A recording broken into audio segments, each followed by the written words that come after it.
आज से 4500 साल पहले जिन लोगों ने इजिप्ट में मौजूद पिरामिड्स को बनाया था, उनको हमारी जमीन का एक्यूरेट साइज पता था। जी हाँ, साइंसदानों ने इसके साइज और शेप की कई सालों तक स्टडी करने के बाद ये कहा कि जिन लोगों ने इन पिरामिड्स को बनाया, उन्हें जमीन के साइज के बारे में पता था। साइंसदान इन पिरामिड्स के बारे में जितना जानने की कोशिश करते हैं, वो उतने ही इसमें उलझ जाते हैं, क्योंकि इसमें बहुत ज्यादा मिस्ट्रीज हैं जिनके बारे में साइंसदान जानने की कोशिश कर रहे हैं। इनमें सबसे बड़ी मिस्ट्री ये है कि पिरामिड्स को कैसे बनाया गया था और इनका असल मकसद क्या था। सालों की मेहनत और रिसर्च के बाद हमें ये बताया जाता है कि पिरामिड्स एंशिएंट इजिप्शियन फारोहास के टॉम्स हुआ करते थे। उस वक्त के लोग इन फारोहास को किंग से बढ़कर खुदा का दर्जा देते थे, जिनको पिरामिड्स में दफनाया जाता था। लेकिन आज तक साइंसदानों को किसी एक किंग की भी बॉडी नहीं मिली, बल्कि आज तक किसी भी पिरामिड्स में से एक भी मम्मी नहीं मिली। हमारे पास जिस चीज का एविडेंस है वो ये है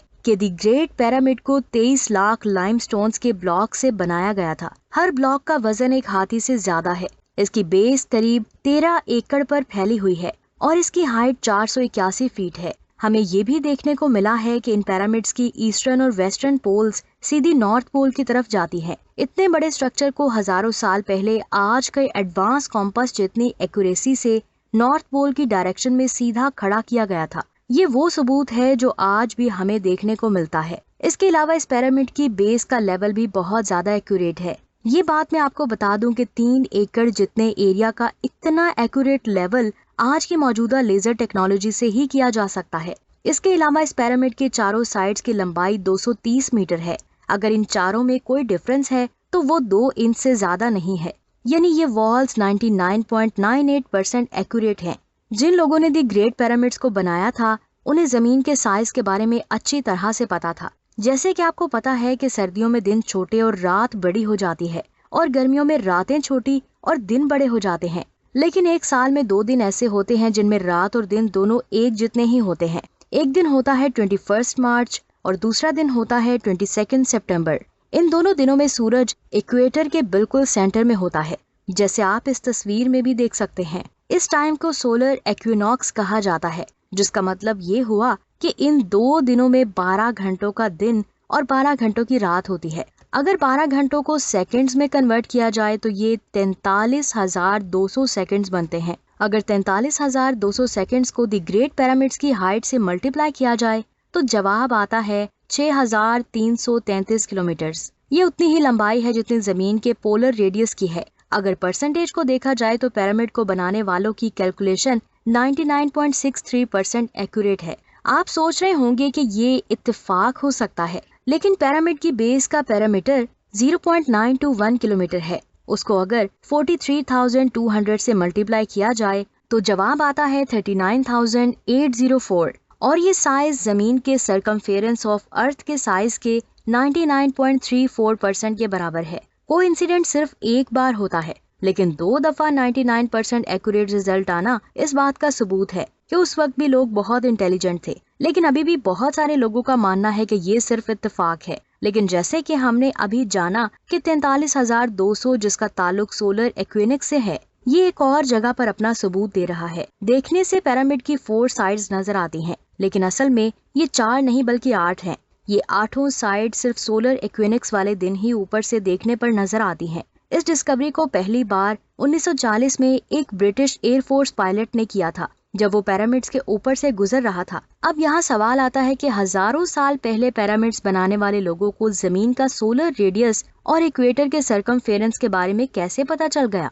इजिप्ट के पिरामिड्स हमारी सोच से भी ज्यादा कॉम्प्लिकेटेड हैं। इन पिरामिड्स को ओरियन कॉन्स्टेलेशन के 3 स्टार्स के साथ भी जोड़ा जाता है। एक साइंसदान के मुताबिक इन पिरामिड्स की पोजीशन ओरियन कॉन्स्टेलेशन में मौजूद स्टार्स की पोजीशन से मैच कर रही थी, लेकिन ओरियन कॉन्स्टेलेशन में मौजूद इन तीनों स्टार्स की पोजीशन ना आज मैच करती है और ना ही 4500 साल पहले मैच करती थी। लेकिन ये आज से 13,500 से पहले एग्जैक्टली पिरामिड्स की पोजीशन से मैच कर रहे थे। इस थ्योरी से ये साबित होता है कि इन पिरामिड्स को 11,400 BC में इन स्टार्स की पोजीशन से मैच करके बनाया गया था। लेकिन उस वक्त एंशिएंट इजिप्शियन सिविलाइजेशन के होने का कोई एविडेंस नहीं मिलता। लेकिन एक और साइंसदान ने इन पिरामिड्स के बारे में एक और थ्योरी दी। उसने कहा कि गिजा, जो आज एक ड्राई जगह है, ये आज से 4500 साल पहले भी ऐसे ही ड्राई हुआ करती थी।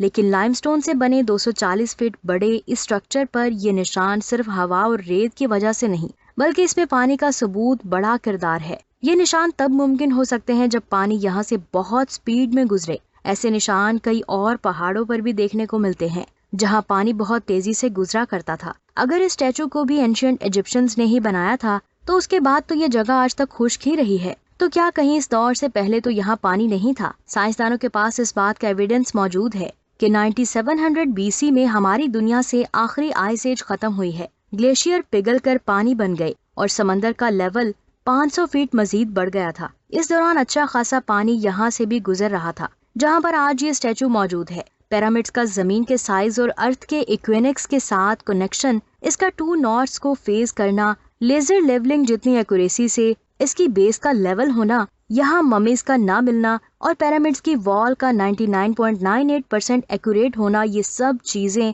हमें इशारा देती हैं कि शायद इनको इजिप्शियंस ने नहीं बल्कि किसी ऐसी सिविलाइजेशन ने बनाया था जो माजी में बहुत ज्यादा एडवांस थी। ये भी हो सकता है कि इजिप्शियंस को ये पिरामिड्स बने बनाए ही मिले थे और उन्होंने इन पर कब्जा करके अपने हिसाब से इस्तेमाल करना शुरू कर दिया। पिरामिड्स की दीवारों पर बहुत सारी चीजें लिखी गई थी जिनमें एंशिएंट इजिप्शियंस ने अपनी हिस्ट्री और अपने रिलीजन के बारे में काफी मालूमात फराहम कर रखी थी। लेकिन कहीं भी पिरामिड्स की कंस्ट्रक्शन के बारे में कुछ नहीं लिखा था। इन सारी चीजों में कितनी सच्चाई है?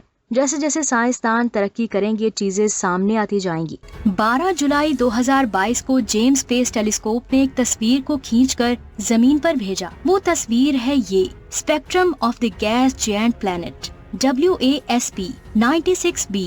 ये प्लैनेट हमारी जमीन से 1150 लाइट ईयर्स दूर मौजूद है। जेम्स स्पेस टेलीस्कोप ने पहली बार इतनी ज्यादा दूरी पर मौजूद इस सैयारे के एटमॉस्फेयर को स्टडी किया और इससे एक ग्राफ बनाया जिसे स्पेक्ट्रम कहा जाता है। इस स्पेक्ट्रम की मदद से खला में मौजूद सैयारों में ये देखा जा सकता है कि क्या उस सैयारे पर वाटर, ऑक्सीजन, मीथेन और कार्बन डाइऑक्साइड जैसे मॉलिक्यूल्स जो लाइफ को सपोर्ट करते हैं वो उस सैयारे पर मौजूद हैं या नहीं। जब जेम्स स्पेस टेलीस्कोप ने इस सैयारे के स्पेक्ट्रम ग्राफ की तस्वीर को जमीन पर भेजा तो उसे देखकर साइंसदानों के होश उड़ गए, क्योंकि इस ग्राफ में साफ साफ पता चल रहा था कि इस सैयारे पर वाटर वेपर्स बहुत ज्यादा मिकदार में मौजूद हैं, जिसका मतलब है यहाँ पानी मौजूद है, वहाँ लाइफ के चांसेस ज्यादा हो जाते हैं। और ये पहली बार था जब किसी सैयारे का ग्राफ बनाकर उसे स्टडी किया गया।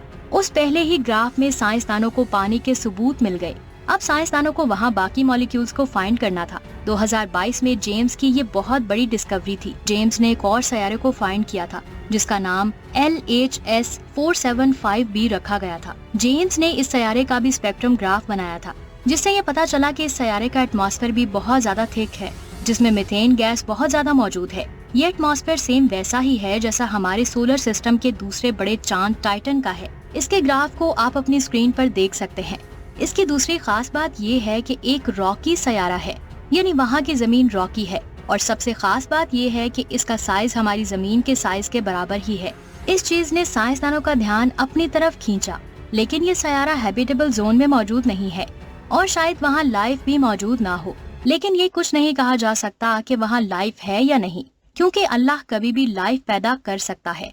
तो दोस्तों, ये थी आज की शानदार वीडियो। आपको कैसी लगी नीचे कमेंट्स करके जरूर बताएं। वीडियो अच्छी लगी हो तो इसे लाइक और शेयर लाजमी करें। मिलते हैं एक और शानदार वीडियो में। अपना बहुत सारा ख्याल रखें। अल्लाह हाफिज।